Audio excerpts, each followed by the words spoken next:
Welcome back to the deep dive. Today we're jumping into something really fascinating, the journey of the Bengali language, or Bangla. hmm We've gone through quite a few articles and notes to kind of map this out for you. Yeah. The idea is to give you a shortcut, really, to understanding how this amazing language evolved, hitting some surprising facts and, key moments along the way. And it's a compelling story, isn't it? It's not just about linguistics. The history of Bengali is so tied up with the identity, the culture, even the politics of millions of people. That's a great point. It really puts the why behind the what. Exactly. Understanding the language's path helps you understand the people. Okay, so let's start at the very beginning, its roots.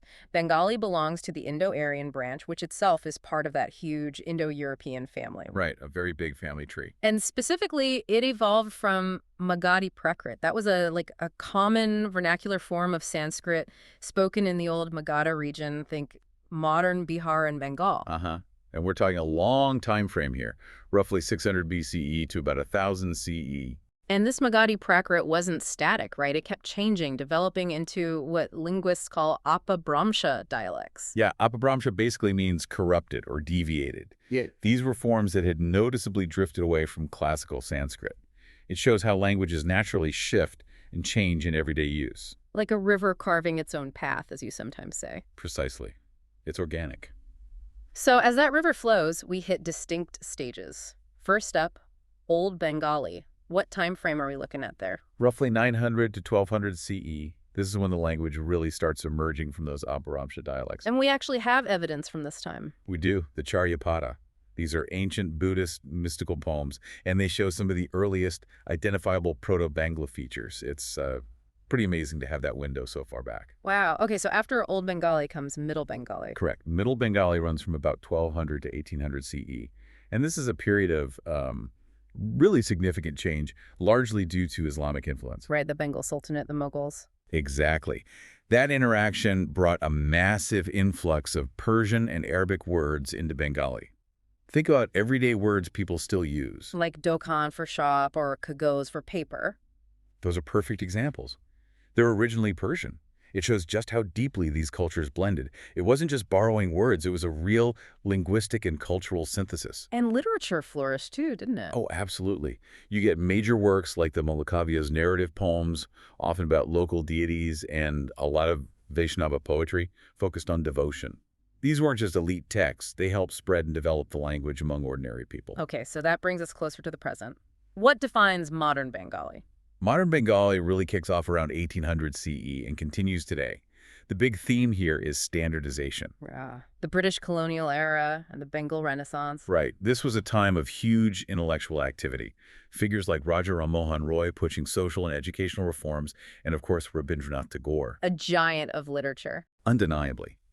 They were key in shaping modern Bengali literature and formalizing the language, and things like the printing press and exposure to Western education models really helped cement a standard grammar and spelling. Makes sense. Let's quickly touch on the script. It looks quite distinctive. It does. The Bengali script derives from the ancient Brahmi script through an intermediary called the Siddham script.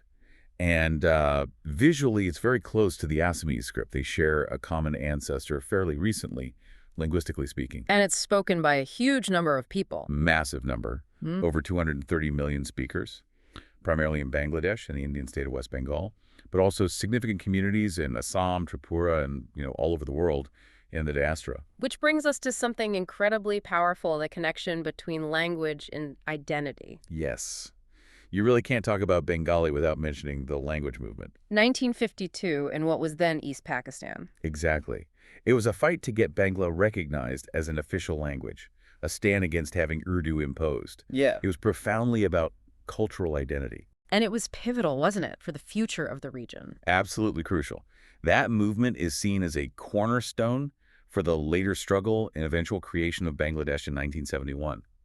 It shows language as this incredibly powerful symbol and rallying point. So looking back, it's quite a journey. From Magadhi Prakrit through all those centuries of change, absorbing influences, standardization. To becoming a major world language, deeply woven into the identity of millions. It's a powerful story of how a language lives and breathes with its people. It really is. And maybe that's the thought to leave you with.